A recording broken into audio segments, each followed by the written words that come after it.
Subscribe करें friend of student channel और साथ में ही बेल आइकन भी दबा दें ताकि नोटिफिकेशन मिलती रहे। तो बच्चों प्रश्नावली 9.2 का छठा सवाल हल करेंगे। ठीक है, सवाल है वर्णन कीजिए कि दाईं तरफ दी गई आकृतियां किस प्रकार एक समान हैं और किस प्रकार एक दूसरे से भिन्न हैं। किस डिब्बे का पार्श्व पृष्ठीय क्षेत्रफल अधिक है।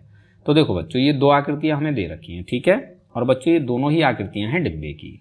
अब बच्चों सबसे पहले हमें ये बताना है कि ये दोनों आकृतियां किस प्रकार एक समान है, यानी इन दोनों आकृतियों में कौन सी चीज समान है। ठीक है, फिर हमें ये बताना है कि ये दोनों आकृतियां किस प्रकार एक दूसरे से भिन्न हैं, यानी इन दोनों आकृतियों में अंतर क्या है।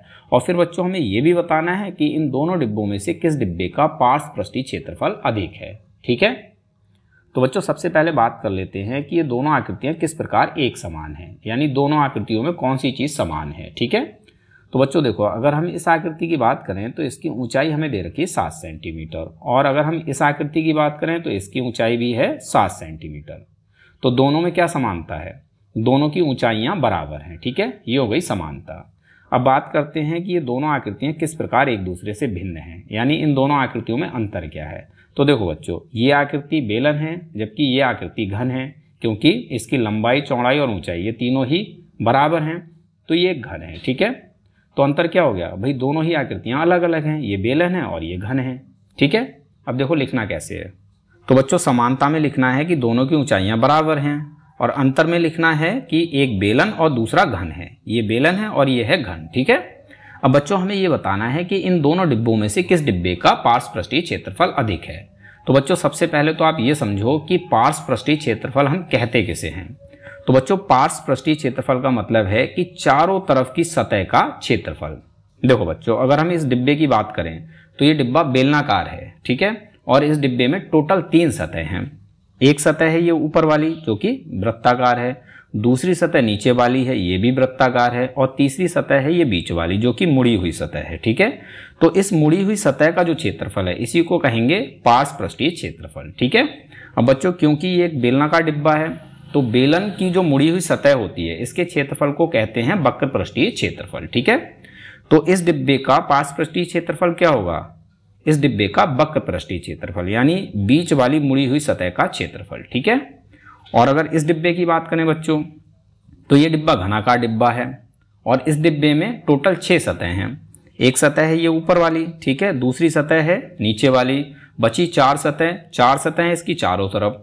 तो ये चारों तरफ की जो चारों सतह हैं इनका ही क्षेत्रफल क्या कहलाएगा, इस डिब्बे का पार्श्व पृष्ठीय क्षेत्रफल। ठीक है, समझ में आ गया। तो हमें ये निकालना है कि इन दोनों डिब्बों में से किस डिब्बे का पार्श्व पृष्ठीय क्षेत्रफल अधिक है। तो इसके लिए हमें क्या करना होगा, इन दोनों ही डिब्बों का पार्श्व पृष्ठीय क्षेत्रफल निकालना होगा, तभी हम ये बता पाएंगे कि दोनों डिब्बों में से किस डिब्बे का पार्श्व पृष्ठीय क्षेत्रफल अधिक है। ठीक है, तो सबसे पहले बात कर लेते हैं बेलनाकार डिब्बे की, यानी हम सबसे पहले इसका पार्श्व पृष्ठीय क्षेत्रफल निकालेंगे। ठीक है, तो देखो बच्चों, इस डिब्बे की ऊंचाई 7 सेंटीमीटर है और व्यास यानी यहां से यहां तक की दूरी ये है 7 सेंटीमीटर। ठीक है, तो यहां पर हमें लिखना है बेलनाकार डिब्बे की ऊंचाई यानी h ये है 7 सेंटीमीटर। ठीक है, और डिब्बे का व्यास यानी d ये भी है 7 सेंटीमीटर। तो बच्चों डिब्बे की त्रिज्या यानी r ये कितनी हो जाएगी, त्रिज्या व्यास की आधी होती है, तो व्यास है 7 सेंटीमीटर, इसका कर दो आधा यानी बटे में लगा दो 2, तो ये हो गया 7 का आधा यानी व्यास का आधा, तो त्रिज्या हो जाएगी 7/2 सेंटीमीटर। ठीक है, अब हम इस डिब्बे का पार्श्व पृष्ठीय क्षेत्रफल निकालेंगे।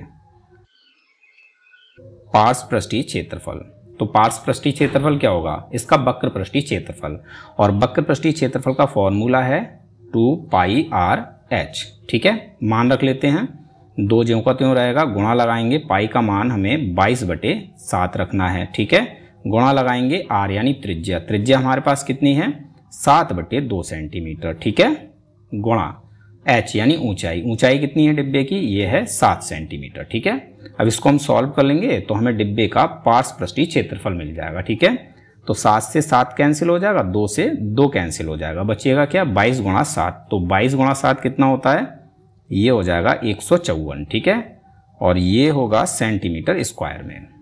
तो बेलनाकार डिब्बे का पार्श्व पृष्ठीय क्षेत्रफल कितना है बच्चों, 154 सेंटीमीटर स्क्वायर। अब बात करते हैं घनाकार डिब्बे की। घनाकार डिब्बे की भुजा ये है बच्चों 7 सेंटीमीटर। ठीक है, हम इस डिब्बे की बात कर रहे हैं। ठीक, तो इसकी भुजा कितनी, 7 सेंटीमीटर। तो तो भुजा है 7 सेंटीमीटर। अब इस डिब्बे का पास पृष्ठीय क्षेत्रफल क्या हो जाएगा, तो इसके लिए फॉर्मूला है 4 गुणा भुजा स्क्वायर। ठीक है, मान रख लेते हैं, 4 ज्यों का त्यों रहेगा, गुणा लगाएंगे, भुजा है 7 सेंटीमीटर, तो 7 और स्क्वायर है तो स्क्वायर लगा लेंगे। ठीक है, अब इसको सॉल्व कर लेते हैं, तो 4 ज्यों का त्यों रहेगा, गुणा लगाएंगे 7 का स्क्वायर यानी 7 गुणा 7, तो 7 गुणा 7 49 होता है। ठीक है, अब 4 गुणा 49 कितना हो जाएगा, ये हो जाएगा 196 और ये भी होगा सेंटीमीटर स्क्वायर। तो घनाकार डिब्बे का पास पृष्ठीय क्षेत्रफल कितना है बच्चों, 196 सेंटीमीटर स्क्वायर।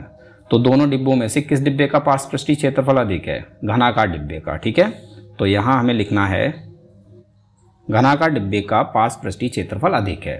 यहाँ पर हमारा उत्तर यानी आंसर कंप्लीट हो जाता है। ठीक है, उम्मीद है सवाल आपको समझ में आ गया होगा। अगर सवाल आपको समझ में आ गया है तो इस वीडियो को एक लाइक जरूर कर दें। मिलते हैं अपने अगले वीडियो क्लास में।